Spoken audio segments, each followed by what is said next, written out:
সুপ্রিয় দর্শক, আসসালামু আলাইকুম। কেমন আছেন আপনারা? নিশ্চয়ই ভালো আছেন। আজকের ভিডিওতে আপনাদের সবাইকে স্বাগত জানাচ্ছি। আজকে আমি আপনাদের সাথে খুবই মূল্যবান একটা টপিক নিয়ে আলোচনা করব, আর সেটা হচ্ছে জরায়ুর মুখ খোলার পরে অথবা নর্মাল ডেলিভারির প্রক্রিয়া শুরু হওয়ার পরে আপনার করণীয় 3টি কাজ সম্পর্কে। এই কাজ 3টি অবশ্যই করবেন, দেখবেন খুব ভালো সুফল পাবেন। এবারে চলুন বলছি সেই কাজগুলো কি কি। বাই দ্য ওয়ে, মূল ভিডিওতে যাওয়ার আগে একটা কথা বলি, আমি আমার চ্যানেলে pregnancy related, specially normal delivery related অনেক ইম্পর্ট্যান্ট তথ্য ভিডিও আকারে শেয়ার করে থাকি। এই তথ্যগুলো আমার পার্সোনাল এক্সপেরিয়েন্স ও আমার ডক্টরের সাজেশন থেকে নেওয়া। তাই আমার চ্যানেলটিকে যদি একবার আপনারা ভিজিট করেন, তাহলে আপনারা আপনাদের প্রশ্নাতীত মনের অনেক প্রশ্নের উত্তর পেলেও পেয়ে যেতে পারেন। আমন্ত্রণ জানাবো আমার চ্যানেলটিকে একবার ভিজিট করে দেখার জন্য। এবারে চলুন মূল আলোচনায় যাওয়া যাক। আমি শুরুতেই বলেছি আজকে আলোচনা করব জরায়ু মুখ খোলার পরে অথবা নর্মাল ডেলিভারি প্রক্রিয়া শুরু হয়ে যাওয়ার পরে আপনাকে অবশ্যই এই 3টি কাজ করতে হবে। দেখুন, নর্মাল ডেলিভারির প্রক্রিয়া বা জরায়ু মুখ খোলা কিন্তু পিরিয়ড হওয়া দিয়ে শুরু হবে বা বাদামি স্রাব যাওয়া দিয়ে শুরু হবে, যেটা আপনার বুঝতে সহজ হয়। নবম মাসে 37 থেকে 40 সপ্তাহ হচ্ছে নর্মাল ডেলিভারির আদর্শ সময়। যে কোনো সময়ের মধ্যে আপনার ডেলিভারিটা হয়ে যেতে পারে, সেটা 37 সপ্তাহেও হতে পারে, 38 সপ্তাহেও হতে পারে, 39 সপ্তাহে হতে পারে, কিংবা 40 সপ্তাহে হতে পারে। যেই সপ্তাহে বা যখনই হোক না কেন, প্রথম ধাপ শুরুই হবে পিরিয়ড হওয়া দিয়ে অথবা বাদামি স্রাব যাওয়া দিয়ে। আর যখন দেখবেন যে আপনার পিরিয়ড শুরু হয়েছে বা বাদামি স্রাব যাচ্ছে, তখনই বুঝবেন যে আপনার জরায়ু মুখ খুলতে শুরু করেছে, আর এটা নর্মাল ডেলিভারির প্রথম ধাপ। ইনশাল্লাহ আপনার ডেলিভারিটা নর্মালে হবে। অনেকে এ সময় ভীষণ এক্সাইটেড হয়ে যায়, অনেকে ভাবে যে জরায়ু মুখ খুলে গেছে, এখনই হসপিটালে চলো, তাড়াহুড়ো করে, এতে কোনো একটা সমস্যা তৈরি হয়ে যায়, বা তাড়াহুড়ো করতে গিয়ে অনেকে আবার হোঁচট খেয়ে পড়েও যাওয়ার একটা ভাব হয়। এই ধরনের কোনো অকারেন্স যেন না ঘটে, সেজন্য যখনই দেখবেন যে আপনার পিরিয়ড শুরু হয়েছে অথবা বাদামি স্রাব যাচ্ছে, তখনই আপনি যে কাজটা করবেন, একদম ধীরস্থির থাকবেন, কোনো উত্তেজিত হবেন না, কোনো টেনশনও নেবেন না। আপনি স্বাভাবিকভাবে যেসব কাজকর্ম করতেন সব সময়, ঠিক সেটার ওপরেই থাকবেন। অনেকে আবার করে কি, শুয়ে থাকে, যে না না এখন কোনো অবস্থাতে আমার হাঁটা চলা করা যাবে না। খুব বেশি শুয়ে থাকারও প্রয়োজন নেই। আপনি একদম সেম বা অ্যাজ ইউজুয়াল থাকবেন, আগে যেরকম থাকতেন ঠিক সেরকমই থাকবেন, কোনো অসুবিধা নেই। এটা জাস্ট প্রথম ধাপ মাত্র। এখানে হালকা বাদামি স্রাব যাচ্ছে বা পিরিয়ড শুরু হয়েছে, এটা নিয়ে টেনশনের কিছু নেই। আমাদের পিরিয়ডের প্রথম দিন যখন এরকম পিরিয়ড শুরু হয় বা বাদামি স্রাব যায়, তখন কি আমরা শুয়ে বসে থাকি? আমরা রেগুলার কাজই করি। এখানেও সে একই কাজটাই করবেন। এরপরে যেটা করবেন, আস্তে আস্তে 24 ঘন্টার মধ্যে বা অনেকের 5 থেকে 7 ঘন্টার মধ্যে, অনেকের আবার 13-14 ঘন্টার মধ্যে দ্বিতীয় ধাপ শুরু হয়ে যায়, মানে পানি ভাঙতে শুরু হয়ে যায়। কারো কারো 1-2 ফোঁটা করে ভাঙে, কারো কারো তার থেকে একটু বেশি ভাঙে, আবার কারো কারো দেখা যায় একদম ঝরঝর করে প্রস্রাবের মতো পানি ভাঙে। যখন দেখবেন যে 1-2 ফোঁটা করে বা তার থেকে একটু বেশি পানি ভাঙছে, তখন আপনি বিছানায় শটান শুয়ে থাকবেন। কেননা খুব বেশি পানি ভাঙতে দেওয়া যাবে না। খুব বেশি যদি পানি ভাঙে, মানে ঝরঝর করে প্রস্রাবের মতো বা তার থেকেও যদি বেশি পানি ভাঙে, তাহলে যেটা হবে, গর্ভের ভেতরে অ্যামনিওটিক ফ্লুইডগুলো সব একসাথে বেরিয়ে যাবে, আর যার ফলে বাচ্চা শুকনো হয়ে গর্ভেই মারা যাবে।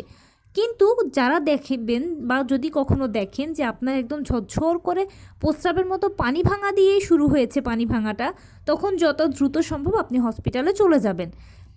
আচ্ছা, ধরে নিচ্ছি আপনার 1-2 ফোঁটা করে বা তার থেকে বেশি পানি ভাঙছে, মানে স্বাভাবিক যেটা হয় সেরকম স্বাভাবিকই হচ্ছে আপনার।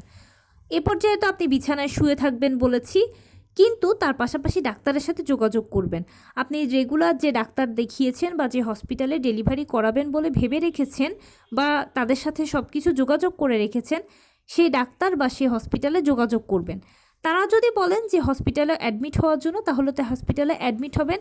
আর যদি বলে যে না, অপেক্ষা করেন পেইন পর্যন্ত, তাহলে তো বাসায় অপেক্ষা করবেন, তবে শুয়ে থাকবেন এ পর্যায়ে।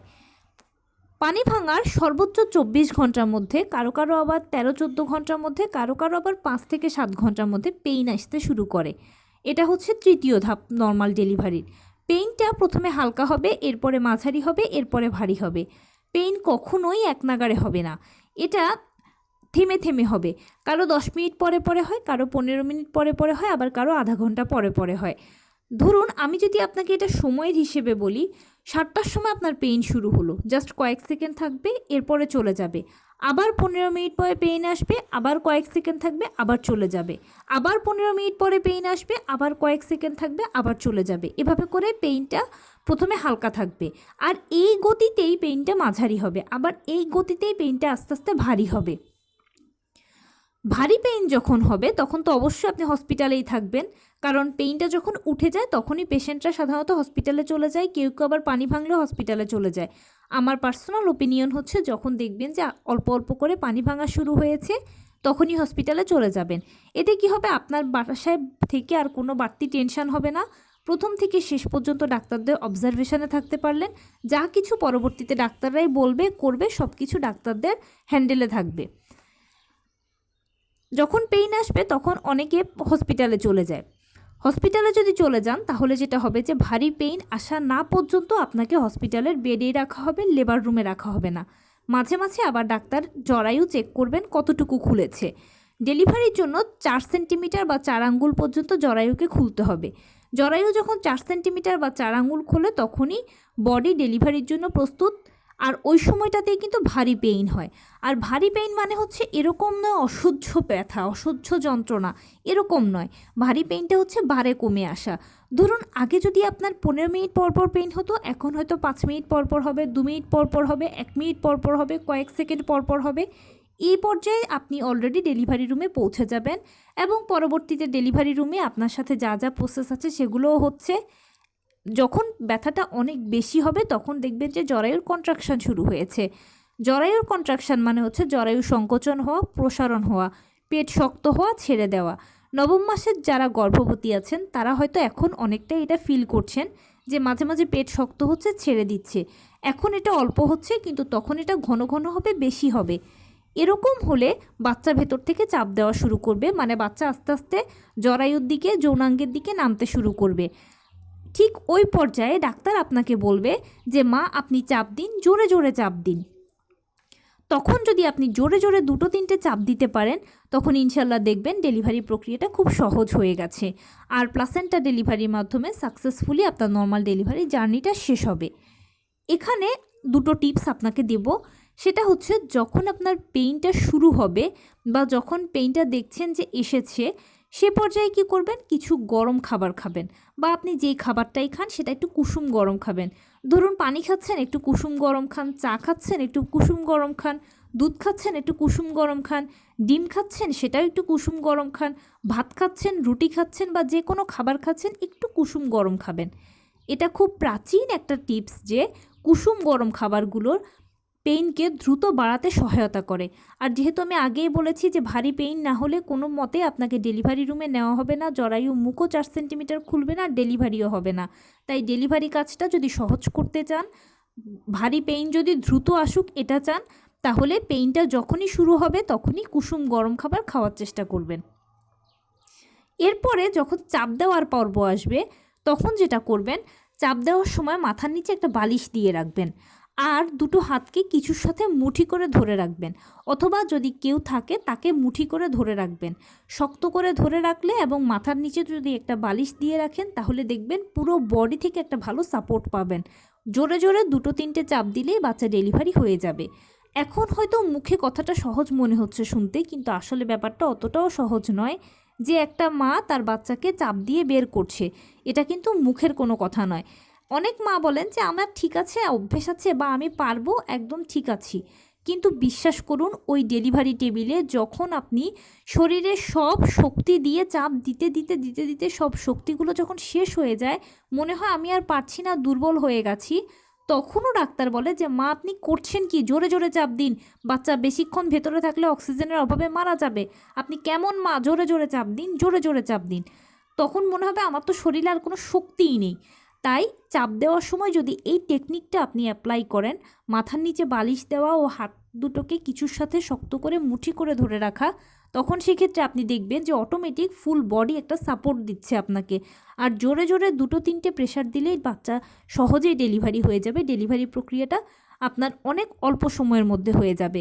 অনেক সময় আপনারা শুনতে পাবেন অনেকে বলে যে আমার ডেলিভারি হতে অনেক সময় লেগেছে, অনেক কষ্ট পেয়েছি আমি।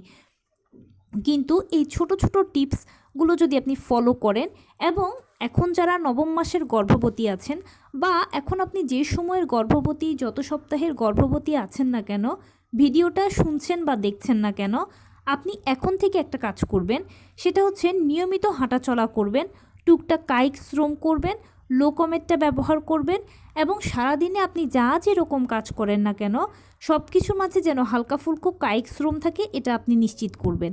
সেই সাথে সকল ভিটামিন মিনারেল ক্যালসিয়ামগুলো যেন আপনার বডিতে ঘুরে ফিরে যায় সেটাও নিশ্চিত করতে হবে আপনাকে। এতে যে সুফলটা হবে আপনার শরীরটা একটা ব্যায়ামের উপর দিয়ে থাকবে, আর যে শরীরটা ব্যায়ামের উপর দিয়ে থাকে সেই শরীরটা যে কোনো ব্যথা কষ্টকে সহজেই অ্যাবজর্ভ করে নিতে পারে এবং তার পাশাপাশি আপনি ওই যে ডেলিভারির সময় আপনার যে প্রক্রিয়াগুলো আছে সেগুলো বডি খুব ইজিলি সোফ করে নেবে এবং খুব সহজে আপনার ডেলিভারি প্রসেসটা হয়ে যাবে, অল্প সময়ের মধ্যে হয়ে যাবে। সিরিয়াসলি আপনি এই কাজগুলো করুন, দেখবেন ডেলিভারির সময় আপনি ঠিকই আমার কথাটার মিল পাবেন। এখানে লাস্ট আরেকটা কথা বলবো, সাইড কাটার ব্যাপারটা। অনেকে সাইড কাটাকে ভয় পান। নর্মাল ডেলিভারিতে আসলে সবার সাইড কাটার প্রয়োজন হয় না।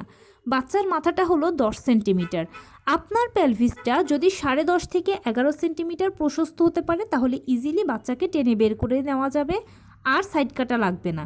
কিন্তু আপনার পেলভিস যদি 10 সেন্টিমিটারও প্রশস্ত না হয়ে 9 থেকে 9.5 সেন্টিমিটার প্রশস্ত হয় তাহলে আমরা যদি টানাটানি করে বাচ্চার মাথাটাকে বের করি বা বাচ্চাকে বের করি, এর ফলে যেটা হবে বাচ্চা তো একদম ছোট, খুব নরম ওর শরীরের অঙ্গ প্রত্যঙ্গগুলো, টানাটানি করলে ওর ঘাড়ের দুপাশের যে রগগুলো আছে এগুলো ছিঁড়ে যেতে পারে, অথবা বাচ্চাও চাপ দিচ্ছে বের হওয়ার জন্য, আপনিও চাপ দিচ্ছেন বের করার জন্য।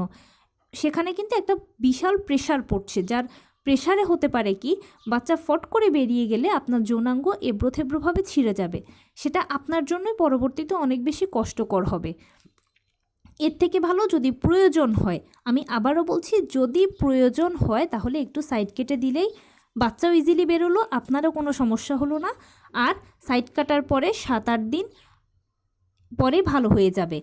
অ্যান্টিবায়োটিক দেওয়া হবে, আপনি যদি নিয়মিত অ্যান্টিবায়োটিকগুলো সেবন করেন, ভিটামিন সি খান এবং তার পাশাপাশি একটু যদি হাইকমেট ব্যবহার করেন, ঠান্ডা পানি ব্যবহার করেন, মানে মোট কথা একটু চেপে যদি ব্যবহার করেন তাহলে ইনশাল্লাহ দেখবেন 7-8 দিনের মধ্যে ভালো হয়ে যাবে। অনেকে আমাকে মাঝে মাঝে প্রশ্ন করেন যে আপু ডেলিভারির সময় আমার সেলাই পড়েছিল, আমি কতদিন পরে সহবাস করতে পারবো বা কতদিন পরে অন্যান্য সব কাজকর্ম করতে পারবো, রেগুলার জীবনে ফিরে আসতে পারবো? ডেলিভারির 1.5 মাস পর থেকে সহবাস করা যায়, তবে 1.5 মাস পরে অনেকেই বলেন যে কষ্ট হয় বা আপনি আপনার সুবিধা মতো করলেই হবে। আর কাজকর্ম ব্যাপার বা রেগুলার লাইফে হচ্ছে আপনি যখনই হাঁটা চলা ওঠা বসে কমফোর্টেবল ফিল করবেন, আপনার মনে হবে না আমি একদম ঠিক আছি পারছি, তখন থেকে আপনি রেগুলার সব কাজ করতে পারবেন, কোনো অসুবিধা নেই। নর্মাল ডেলিভারিটা সিজারের তুলনায় এই জন্য ভালো যে সিজার হচ্ছে একটা ছোটোখাটো অপারেশনের আগে পরে বিভিন্ন ধরনের ঝুঁকি তো থাকেই, সেই সাথে সিজারিয়ান পেশেন্টের বিভিন্ন নিষেধাজ্ঞাও থাকে যেটা নর্মাল ডেলিভারি পেশেন্টের থাকে না।